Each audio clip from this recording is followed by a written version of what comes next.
Okay, got to keep these brief. Try to keep them under 5 minutes. Today, let's talk about business improvement districts. Those of you who are conservative or liberal know that Giuliani was the king of taxing. He increased taxes more than any human in American history. He is addicted to taxing. I will debate him and his staff anywhere if you think I'm exaggerating. Rudy, ask Rudy, will you debate this guy, Christopher? Rudy's people say, no. It must be because they can disprove my facts. Also, if you like bureaucracy, then vote for Giuliani. He is the emperor of bureaucracy. There's never been probably a politician in history who increased bureaucracy more than Rudy Giuliani. Here's just one example. If you and 19 of your co-workers wanted to go to Central Park and have a picnic, it's huge. Central Park is huge. If you wanted to have a picnic with 19 of your friends in Central Park, Rudy tried to change the law so you had to get a permit from Rudy. Does that sound like more freedom or does that sound like less freedom? That's the kind of shit Rudy did. But wait, today we're going to stick with the business improvement districts here in New York City. It's unlike almost anywhere on earth. B.I.D.s, they're called, B.I.D.s.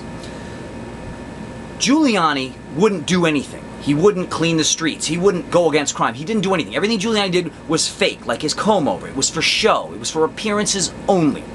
You can ask Rudy about this if you doubt me. Now, since Giuliani wouldn't clean up the city in any way, wouldn't do his job ever, he just pretended he did.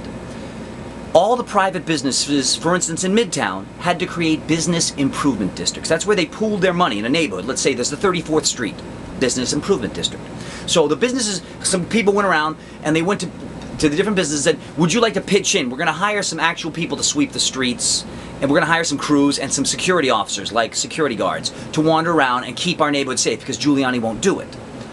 And they did that. There's a business improvement district all over Manhattan. You've got the Soho one. You've got, there's like 7 in Midtown. They're all over the city. Don't take my word for it. You can just Google Business Improvement District New York City and you'll see.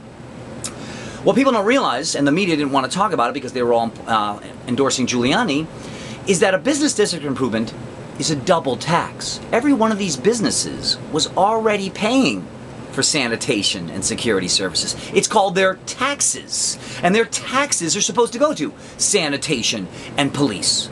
So why?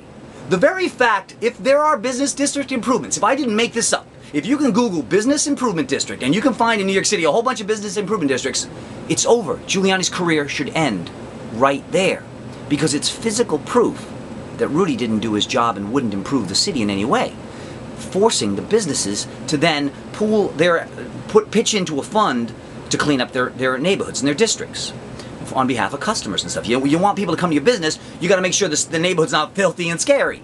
Giuliani wouldn't do that, so the businesses had to take care of themselves. Here's the problem though.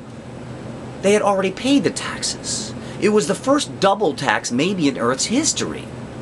Now, I want you conservatives or liberals to say, I want you to write when I post this video and say, I agree with Rudy. We should all pay taxes twice. For one service, you pay twice. Would you go to a restaurant, order food, eat it, pay for it, and then say, you know what, I'm going to pay you a second time for the same meal? You would if you're Rudy Giuliani, the biggest crook in Earth's history. Remember, worst mayor ever. Don't take my word for it. Ask Rudy to explain the business improvement districts.